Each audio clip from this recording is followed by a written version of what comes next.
As the Paraiso begins, Dante and Beatrice are in Eden, or the earthly paradise. Beatrice explains that all things are naturally impelled upward towards God. Here Dante meets Piccarda Donati, who explains that there are ranks in heaven, and why the souls who dwell in the first sphere are so happy with their place. The second level of heaven, represented as the sphere of Mercury, is where Dante and Beatrice meet the Emperor Justinian, who explains the history and destiny of Rome, as Mercury is difficult to observe due to its proximity to the sun. This sphere of heaven represents those who did good deeds out of a desire, recognition, and fame. The planet of Venus is the third sphere of heaven, wherein Dante meets Charles Martel of Anjou. Martel reminds Dante that the key to a functioning, well-rounded society is the inclusion of people from a wide variety of backgrounds. The two also happen upon another individual, the troubadour and poet Folco of Marsyllus, who speaks to them of the temptations of love. The fourth sphere of heaven is depicted as the sun. Here Dante encounters examples of prudence, the souls of the wise who help illuminate the earth intellectually. The most prominent of these is Saint Thomas Aquinas, the famous theologian, who introduces the souls of several other churchmen, including Saints Francis, Dominic, and Bonaventure, who laments the present corruption of the monasteries. The fifth level of heaven is the sphere of Mars, as this planet is typically associated with the god of war. Dante recognizes this sphere as the home of the warriors of the faith, who sacrificed their lives for God. As the sixth level of heaven, Jupiter is typically associated with the king of the gods.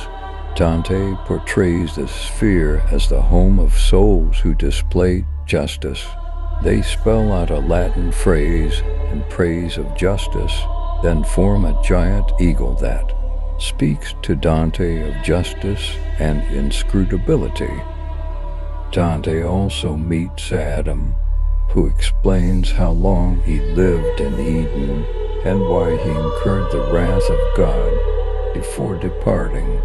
Dante and Beatrice witness St. Peter's anger with the papacy, specifically the incumbent, Pope Boniface VIII.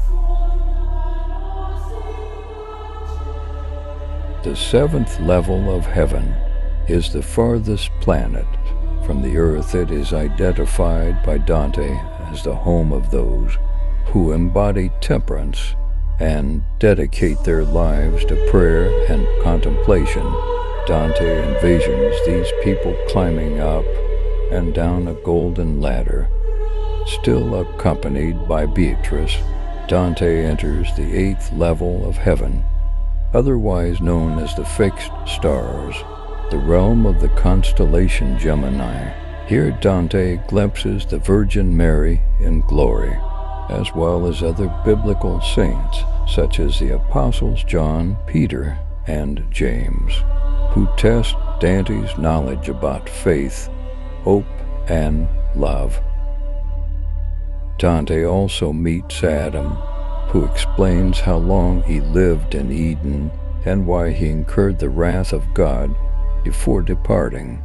Dante and Beatrice witness St. Peter's anger with the papacy, specifically the incumbent, Pope Boniface VIII. The ninth and final level of heaven, also known as the primum mobile, is the last sphere of the physical universe. It is directly controlled by God, and any action or movement in this sphere affects all the spheres beneath it. Once they reach the Empyrean, Dante and Beatrice have ascended to a realm beyond physical existence, which is where God resides. Throughout the Paraiso, Beatrice has served as a metaphor for theology.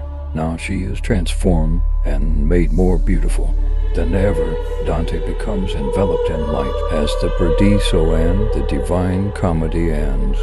Dante is trying to understand how the three circles he sees, representing the Father, Son, and Holy Spirit, work together to form one divine entity.